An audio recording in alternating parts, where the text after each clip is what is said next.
fait d'être entrepreneur, c'est d'être libre, et que sa liberté coûte énormément cher.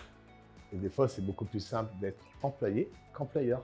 Parce qu'employé, vous faites vos heures, c'est fini, hop, c'est fini. Employeur, c'est quand tout va bien, quand ça va pas, ça va pas.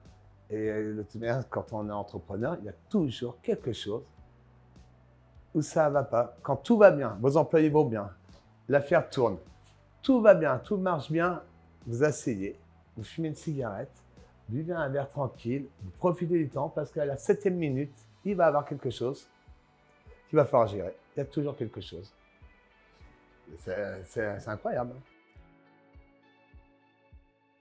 La médecine du travail vous envoie une facturation toutes les années et moi, mes employés sont convoqués en gros une fois tous les 4-5 ans. Et donc, toutes les années, je paye, mais ils ne sont jamais convoqués. Donc, ce n'est pas normal. On devrait payer les seules années, les seules fois où ils sont convoqués parce que ça fait genre 400 balles la consultation à ce rythme-là. Pour 400 balles, vous avez le droit à un super spécialiste. Hein.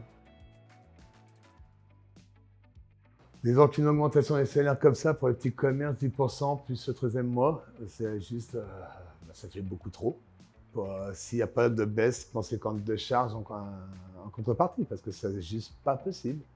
C'est juste pas possible, sinon ça ferait longtemps qu'on aurait augmenté nos employés de 10 ou 20%.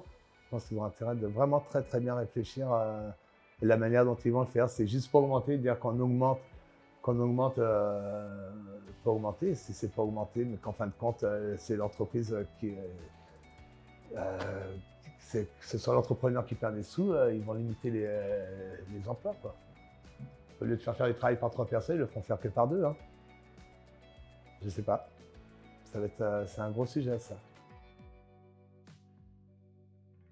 C'est que ça continue comme ça, avec le coût de l'augmentation des matières premières à tous les niveaux, que ce soit dans n'importe quel secteur. Hein. Il y a plein de choses qui augmentent, le gaz qui augmente, le pétrole qui augmente, machin. Les petits indépendants, et à un moment, ça se répercute sur leurs achats. Et qu'à un moment, ils sont bien obligés de répercuter sur la vente, mais c'est pas possible à chaque fois, quoi. Et qu'à ce rythme-là, les petits vont disparaître parce qu'ils n'ont pas les mêmes tarifs que les gros groupes. Qui, en fin de compte, pour l'instant, les gros groupes, ils s'en foutent, ils payent, en sachant très bien que de toute manière, ils vont étouffer les petits.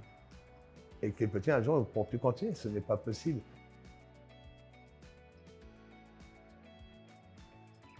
Ils portent bien leur coronet sur la table pour une fois et qu'ils se fassent payer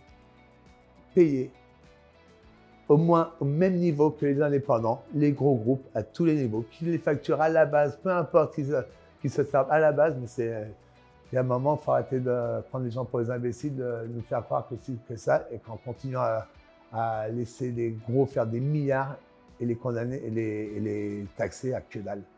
Parce que s'ils équilibraient la balance, peut-être que de l'autre côté, nous les petits, qui ont travaillé énormément de monde, peut-être qu'on serait plus à même de mieux payer